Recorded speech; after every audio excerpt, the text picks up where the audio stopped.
Praise the Lord. May hapon, kanatong tanan. Palagpakan ito ang Ginoo. My honor and humble that Bishop Manny ako, consider me. Salamat na to be your sharer this afternoon.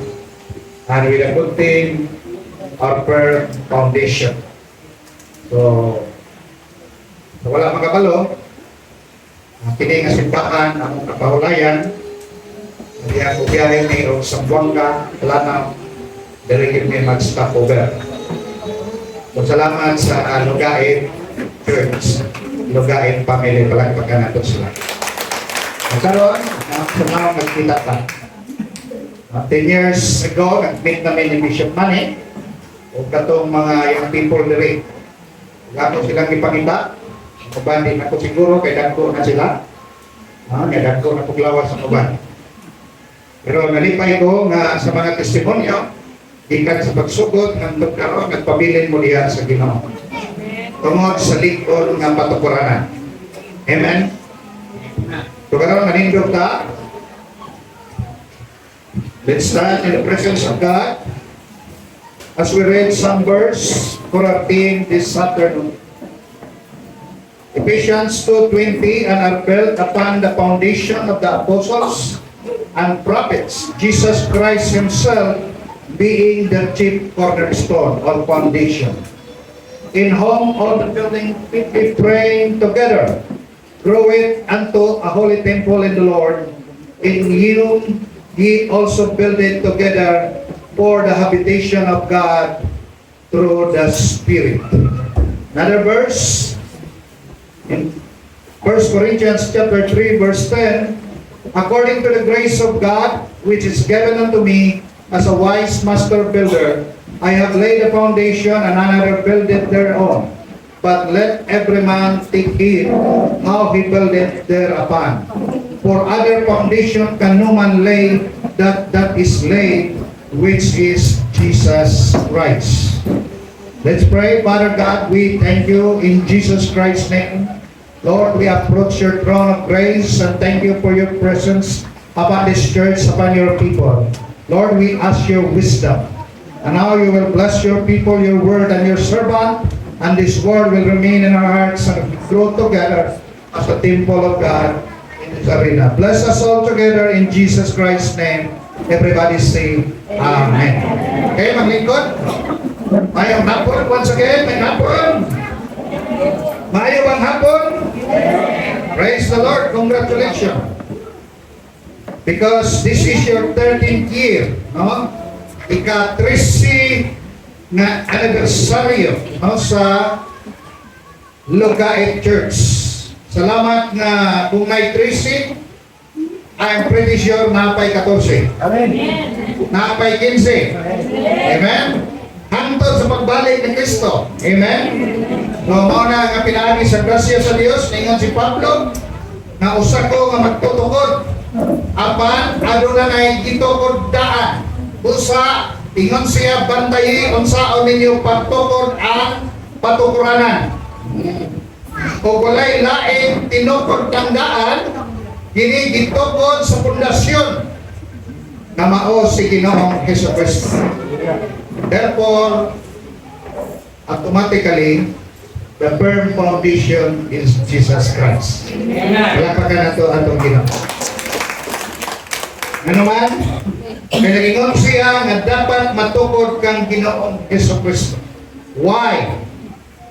So akong gi-review ang kaning about mga pundasyon, kaligmon, structure, no, mga building, no, ako gitan-out ko sa ka condo unit at condo tower nga gitukod.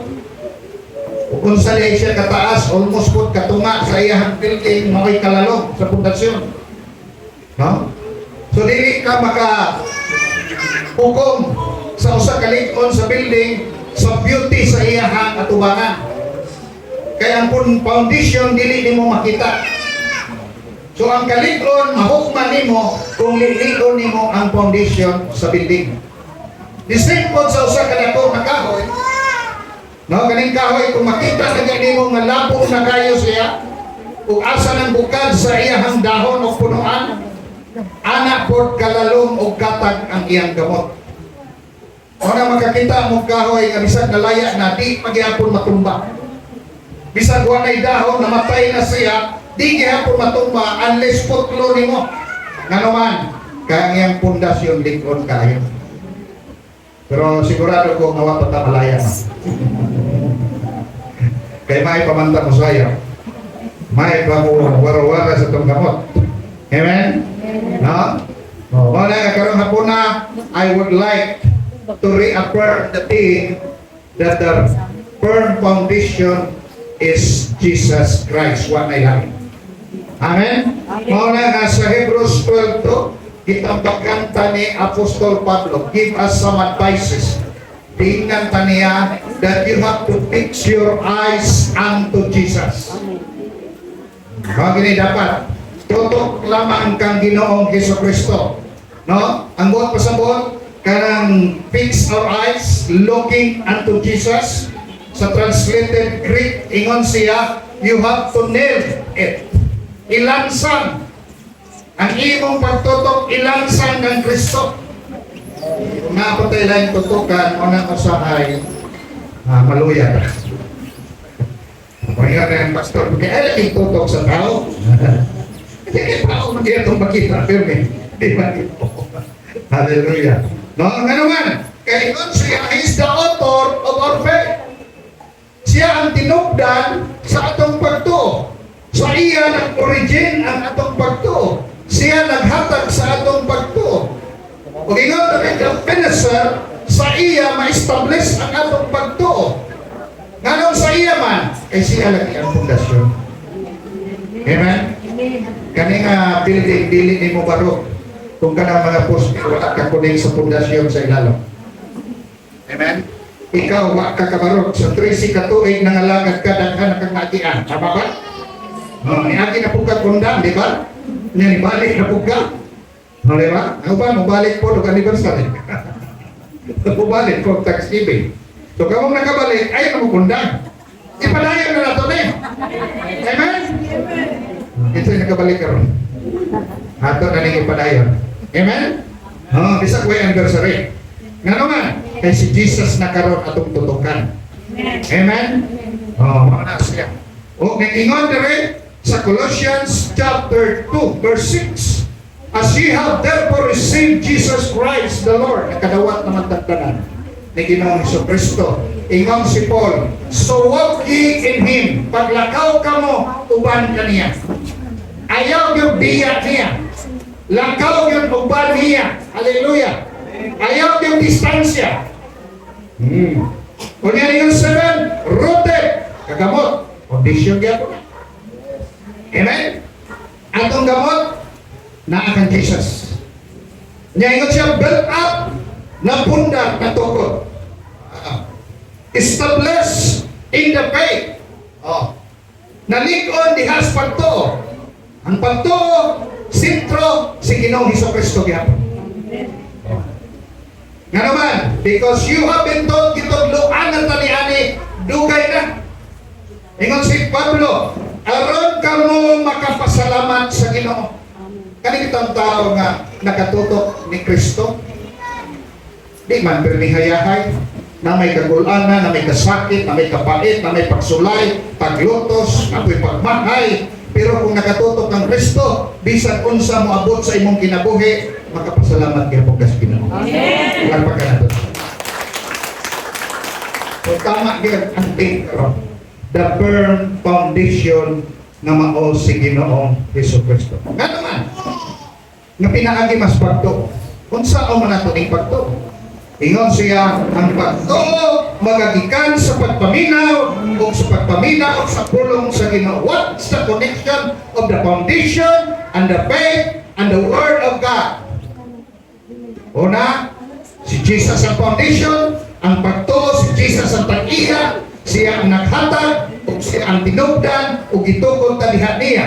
O ang pulong nagagikan sa pagtuo nga hinatag ni Kristo nga imong gigamit aron kamo tuo o karon ang pulong sa Ginoo mao gihapon si Ginoong Jesucristo.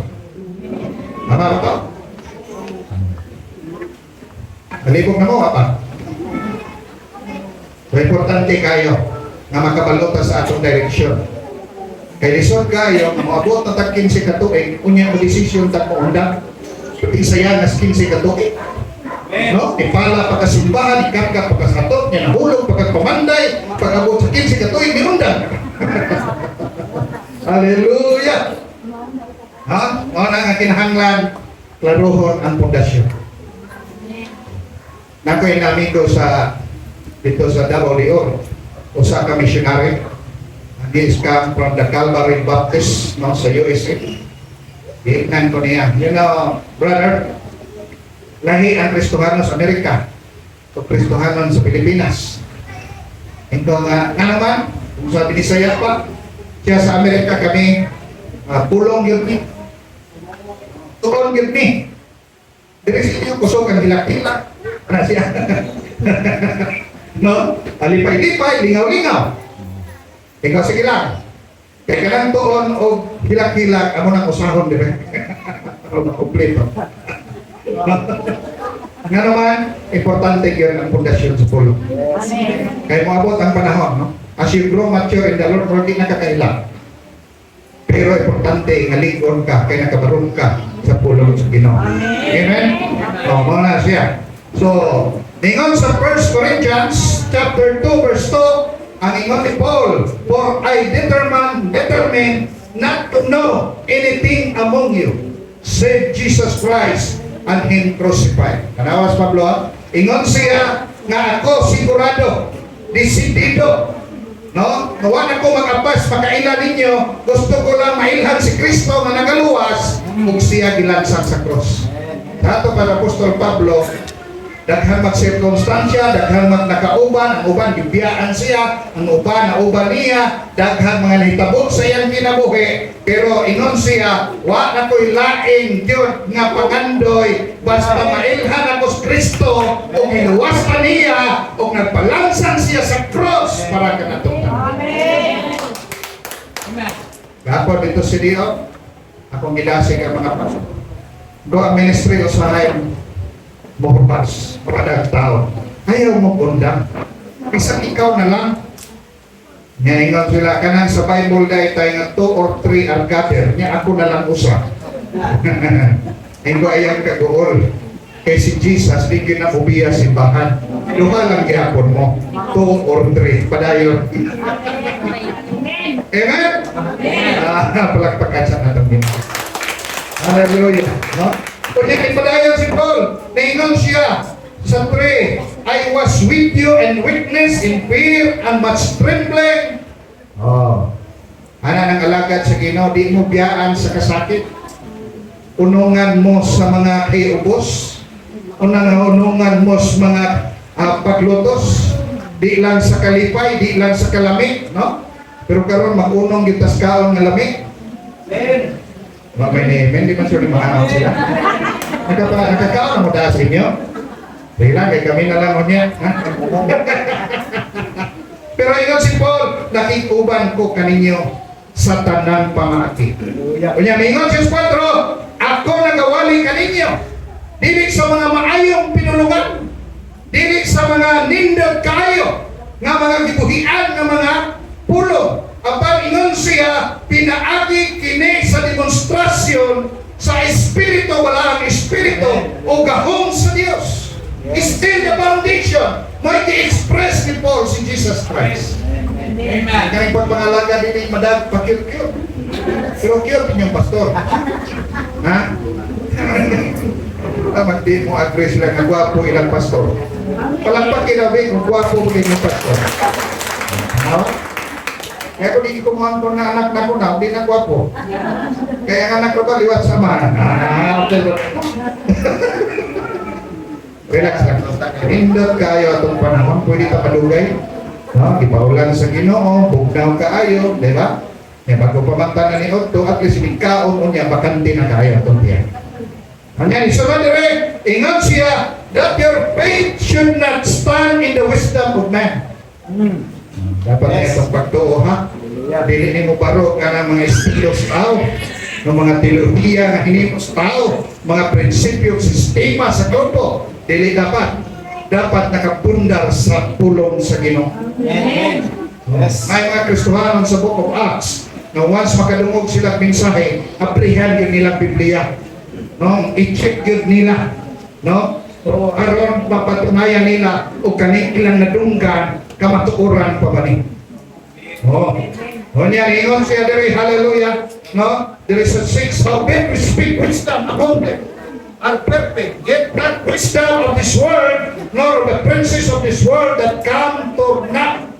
But we speak wisdom of God. Tanawa. Amen. Amen. Right. Ako nakuyawan ko ron kay kani man si Mani ako ni din sa Bible School. Nya usa ni sa among professor si Doc Mani Abo. So basi graduhan ko niya unya. Niya mapaksa ko, matanggal ko pagka-chairman diri sa GCIA. Pero maura po ni anak nga di ko mo supak. Bisag mali ko, di kita siya mo badlong na ko. Di ko na nagda. Pero Brian, ang buot pasabot sa gisulat ni Pablo, nga tanan niyang ministeryo nakapokus kang Kristo. Mga lagad ka, pokus Kristo. Bisag galing mag-operin ka, pokus ni Kristo. Amen. Amen? Katong nagdala mo sa inyo mga halat, nakapokus kang Kristo. Karon aminaw mo, bisan nakatanaw mo na ako, dapat nakapokus mong Kristo. Amen?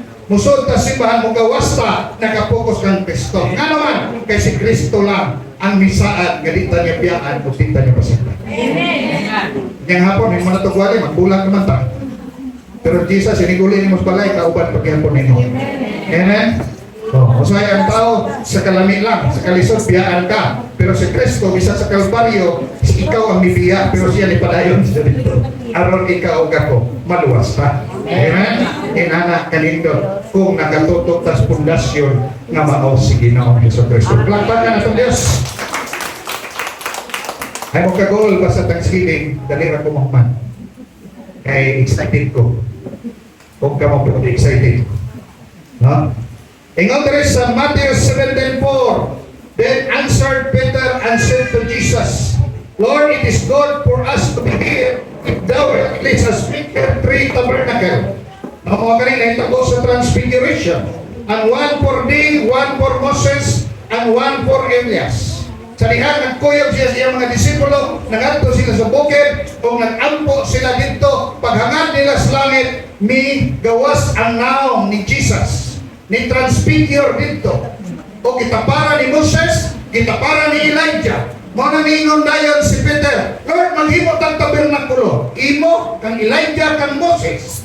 Pero unsay ingon diha sa unahan, nakadungog sila og tingog og ningon diha, while yet he speak, behold, a bright cloud overshadowed them. Behold, a voice out of the clouds which said, This is my beloved Son, in whom I am well pleased. Hear ye him. Hear ye him.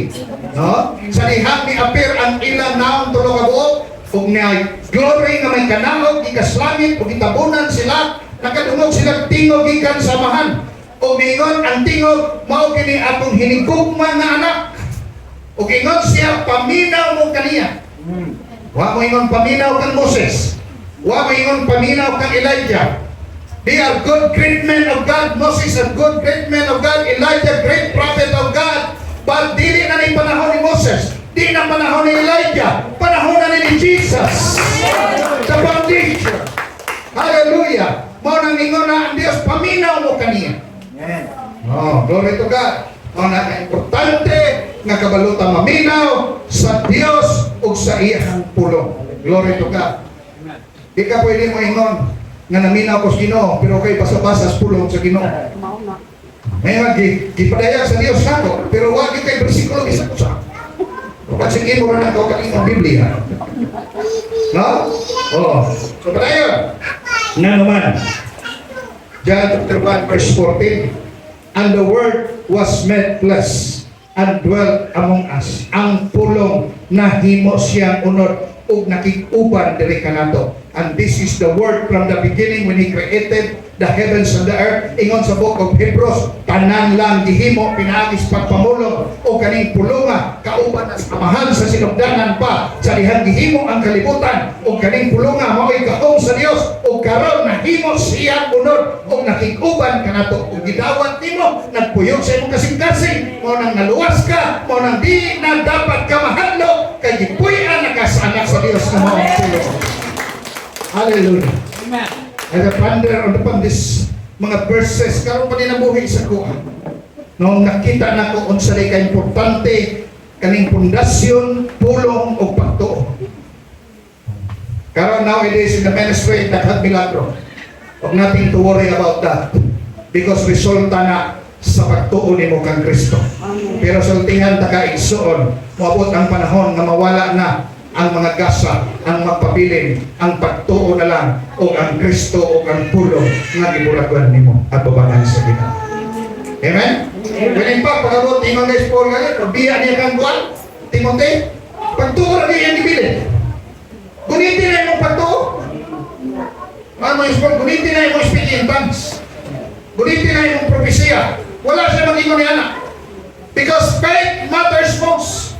If your faith is focused unto Jesus, faith matters most. Because no valid prophecy without faith. Amen. No valid healing without faith. Naging pagtuo.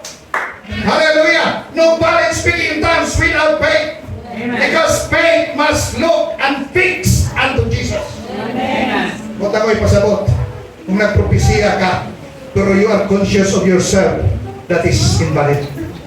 Pero kung nagpropesya ka, because conscious ka sa Ginoo, kung naka-align sa pulong sa Ginoo, valid ang imong propesya. Amen? Hallelujah. Mga na karon conscious na ta, kay naanatas katapusan panahon. Parang gi-advise na ako ang mga pastor, ayaw padaghana ang simbahan sa lingaw, kay kung moabot ang laay mo gamay. Diba? Tama ba? No? Ito sa Davao, daghan kaming lingaw dito, managhan eh. Pag mula ay, mo gamay. Masa man na yung pundasyon. Amen. Amen? Matesti mo ang Christian, dili kung naa sa kadaghan. Matesti mo ang Kristohano kung inusara na lamang siya. Hallelujah.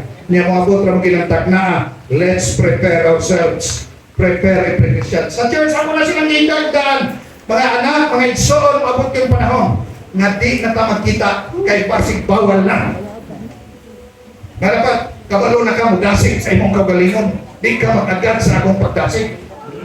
Amen? Pundar nas pulong. Basaw pulong. Yes. Kaya kung di na ka makakunit ng Biblia, wakay versikulo, luhoy kay ka. Tama ba? Muna karon, pundasyon yun. Karoon, asa man nila kapundar. Glory to God.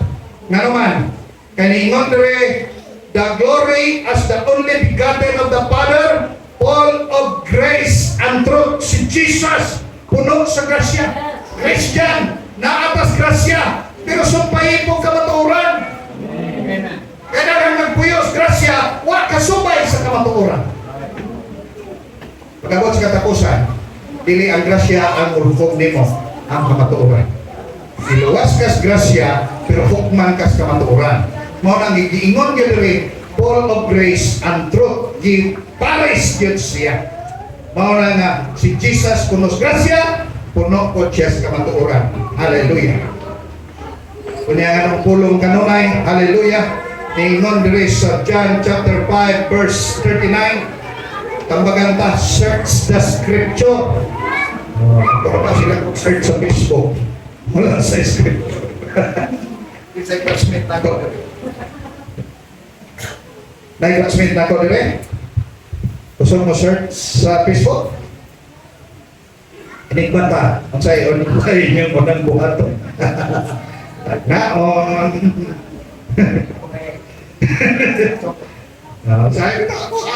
Kung maula, kung sa'yo pisyak na ko. Sa'yo, kung cellphone na naman gulas kilid sa ulan. No? Kasi kalimot kang ampo, nahon mo kable, kaya pasig na message gabi na wala pa rin mo matubag. Kapo, basa pa rin kong pulong. No? Search the scripture, for in them you think you have eternal life. and they are they which testify on me, ingon si Jesus. Pagbasa sa pulong, kay diha makaplagan nimo ug makabalog ka nga naa kay kinabuhi nga walay katapusan. Ug kana nagpamatuod, mahitungod ka nako, ingon si Jesus. Muna kitang Christian, kabalutan na luwas patang dili. Di lang nag-ingon ni Pastor, luwas na ka. Pastor, luwas ako, okay na ko. Pili, you search the scripture. Aron makabalo ka na luwas yun ka. O kanang scripture na imong ipasa, magtestimonyo na kang Kristo nga nagpuyo nimo. Amen? Oh, importante yun ang word. Hallelujah. Yes. No? Another thing, John 15:3. Ingon siya, si Jesus mismo nagsulti, now ye are cleansed through the word which I have spoken unto you. Nangalimpyo mo, nahugasan mo, na-purify mo sa pulong nga akong gisulti kaninyo. Muna matingabi tayo kayo magsikag ba sa pulong? Matingala ka, nga malimpyo ka, mabago ka, ma-change ka. Nga naman, because the Word of God is purification.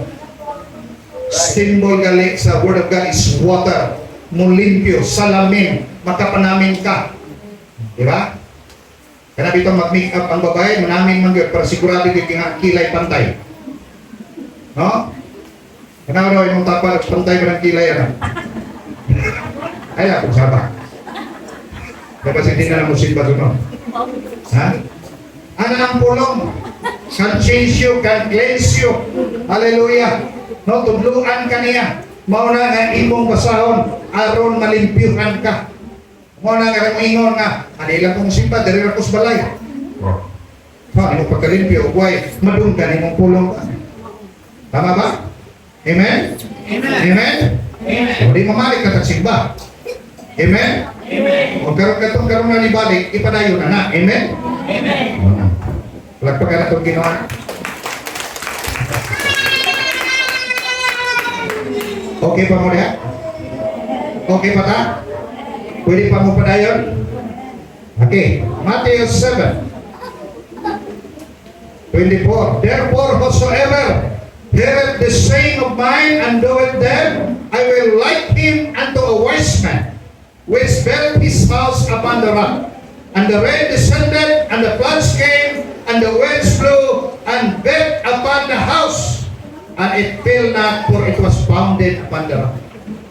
Kanina yung makadungog og pulong, nagabuhat ni ini. Hallelujah. No, sama daw siya sa Osaka, magtutukod og balay, gitukod sa ibabaw sa bato, likod. Wabot ang bagyo ug ulan ug hangin, ang balay dili siya di siya magbanlas, di siya magumba, kay nakatukod man sa bato. So kanina yung pulong, di lang sige paminawon. Try na kung mo direct survey. Ngayon, Sunday service, inikhuman, at ngidit ko sa akin. Yung pangutan kasi wali kanina. Nakinig to ba? Pero karon kay sultihan ito naman mo, maminawin mo, kay pasig pakalitan mo ni Bishop Manny. No? Pero ang gingon dere, katong nakadungog ug nagabuhat, wise man. Kanira bang wise man? Mapuning ibutang dito sa kuwan, no? Kato napulo ka virgin. No, kato daw na oil permi. Wise women. Diba? Kaya kung abot ang pamanhonon, katong nakaandam, naka-ready. Okay, connect na to dire. Hallelujah. Kaning nakabuhat sa pulong, mura ning nagtukod og balay nga likon ibabaw sa bato. Nganong bato man, kay si Jesus mao ang batong bantilis. Amen? Sa ato pa, kung naminaw ra ka, kunya wa ka ga himo niini, wa ka na pundar kang Kristo.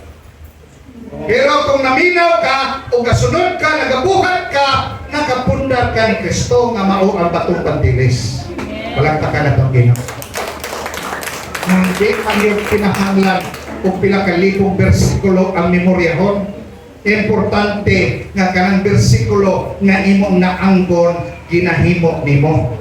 Kay maunay magtestimonyo sa gialagara nimo nga Ginoo.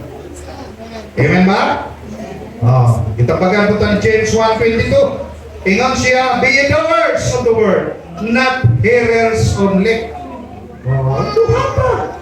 Dali ra makay buhaton kay binisaya ning Biblia. Ano di man gyud mabuhat. No? Oh, be ye doers, not hearers only. Mo nang mafining ga mubo ra wali kay dali ra buhaton. Kay kung taas kay wali lisod tumanon. No? Simple kayo ang mga pulong. Importante nga ang pulong atong madunggan atong pagabuhaton kay diha daw ta makabaton og pundar patukuranan nga mao si Ginoong Hesukristo. Kana bitang wa kay pulong niya moabot ang pagsulay, magkarap-karap ka asa ka mangita og tabang insights pamalandong may akong buhaton nga naman kay wala may pulong. Amen. No? Always remember when Jesus naa sa wilderness, ang ginalabay nga sayawa, bersikulo. Kung wag kay bersikulo, bukol-bukol ka. Kaya wag kay ito ba? Kaya ba? Dapat dito maminaw bersikulo siyawa. Dapat natin tayo itong gawgaling ng bersikulo. Nga naman, karon makabarog ta aron lingkon ang atong pundasyon. Amen? Pagkano ka mo nga ang Biblia kumplito? In terms of business, nadiha. In terms of character, nadiha. In terms of personality, nadiha. No? Tanan nadiha. Ang problema lang na to, kay wala na to apprehend. Tangan nila ang meaning ng Bible. Basic instruction before leaving earth. Oh. So, kinahanglan kang manual, naa sa Biblia. Mao na ang imong pundasyon. Kaya ang pulong mo mas Kristo o kanang Biblia kay mao may pulong maura gihapon na si Kristo. Hallelujah. Padayon ta. Glory to God. Sa John 1:1 giklaro na ganina, giingon nako nga in the beginning was the Word, and the Word was with God, and the Word was God. Mao na si Jesus ug mao pud na siya ang pulong. So you cannot separate Jesus. Moingon ka nga akong love si Jesus, pero wa kay basa-basa sa pulong, wa kanutuman. Di ba kita mga banal love na to at sumasawa? Kung nasa sila pangayon, maningkamot kita makahatag nila. Amen mga bana? Amen. Wag may hatak. O kasi puro na ni asawa rin. Kung nakita ng lalaki. Ano man? Because when you love Jesus, you will obey His word. Amen. Amen? You will follow His command. Amen. You cannot say, I love you, Lord. But I'm doing this, even better. Sa dihang ipamunta ng Jesus, better do you love me? Because better, yes, Lord, I love you. What is the response? Because Jesus paid my ship, paid my lambs, paid my ship. Katulo, 3 times. He asked Peter. Why? Because when you say you love God, you will express it to others. Amen? Bakit na may Kristohan nung ta? Dapat makita na sa uban. Amen? Oh. Eh may ingon ang uban kurang dili. Ingon Mahatma Gandhi, ingon siya katong usa ka activist sa India. Sa ingon niya, I love Christ. I like Christ, but I don't like Christian. Kristo okay kayo? Pero ang nagsunod niya, kung di man okay. Palaway man. No? Oh, mga nga, we have to go back to the Word of God. Karon daghan na kayong mga kuwan. Many teachings, many theologies, many propositions, no? And they can support that with their arguments. Kunya makonvince ka kay gwapo kay pagka-hanay. Kung wa kay pulo, dalagi ka. Mao na nga go back to the Word of God. Hallelujah. Kapit na gyud. Inonder sa 1 Corinthians chapter 15. Nga si Jesus atong firm foundation. Akong basahon. Verse 13. But if there be no resurrection of the dead, then is Christ not risen. 14. And if Christ be not risen, this is our preaching vain, and your faith is also vain. Si Jesus ang pundasyon, nga naman, kay kung si Jesus wa mabanhaw, Kung si Jesus wala mukayag sa langit, ang atong pagwali kawa, di na ko mubarog diri. I will not stand on this pulpit if Jesus has not risen. Because our preaching is vain, our faith is vain, pareho na sa ubang mga grupo, nga ilang mga Ginoo, pagkahumat patay, wa mabanaw. Pero si Jesus lang, ang Ginoo Dios, Yes. nga namatay, pagkatulog adlaw, nabanhaw, kung naglingkod ito sa lahat, kung nahimot nato, abogado. Amen. Are you convinced that Jesus is the foundation? Amen. Amen? Yes. Last two verse. 57, ningon si Paul, but thanks be to God which giveth us the victory through our Lord Jesus Christ. Salamat sa Dios nga naghatag nato kadaugan diha kang Kristo Jesus. Therefore, kung why Jesus, walay kadaugan. Amen? Kung why Jesus, walay kaluwasan. Kung why Jesus, why kalinaw. Kung why Jesus, hallelujah, wala kitang tanan. Pero kay na may Jesus, glory to God, na'y kaluwasan, na'y kadaugan, na'y panalangin, glory to God, na'y kaayuhan, na'y milagro, na. Glory to God. In the last verse, natay paglaom. Isod ng kalimutan ron. No? Atong amigos daw, kinatok pili. No? Pero sultihan ka mo, napagihapon tayo paglaom. No? Titus 2:13, king ng kadiri, looking for that blessed hope. Yes. Oh, napay blessed hope. And the glorious appearing of the great God and our Savior, Jesus Christ. No? O na lang niya itong pangandoyon. Kaya pangandoy patakuban, murang usay di man matuman. Pero kaning atong pangandoy na atong ilantaw ang pag-abot sa mahimayaon na atong paglaom o ang mahimayaong pag-abot sa atong dako gamhanan nga Dios o manluluwas nga si Ginoong Hesukristo. O samtang nagpaabota, mga lagad niya. Samtang nagpaabota, i-enjoy nato iyang presensya. Amen. Samtang nagpaabota, atong i-enjoy ang mga panalangin niya. Pero wa ta magtutok sa panalangin. Nagpaabota sa nagpanalangin nato na mao si Ginoong Hesukristo. Amen. Kay para nako ko Lord, wa ko mga lagad nimo kay gi-bless ko nimo. Wa ko mga lagad nimo tungod sa mga milagro. Wa ko mga lagad nimo tungod sa ministeryo. Bisan walay blessing, bisan pagway milagro, bisan pagway ministeryo, mga lagad ko nimo kay Ginoo Dios kanako nga higugma ko nimo. Amen. Dapat unconditional ang pagpangalagad sa Ginoo. Amen. Amen. Kanako napundar ka sa likod nga pundasyon nga mao si Ginoo Jesus. Amen. Salamat sa tulong sa Dios karong kapunon. I hope nga nagdasig ni kaninyo. Pero ako lang pong gibati, tawagon si Dok Mania po. Kay gusto nako na siya masulti ni ining atong tima o mag-ampo siya tiklara sa inyong tanang mga pamilya. Amen. Bishop Mania po, please come and thank you very much.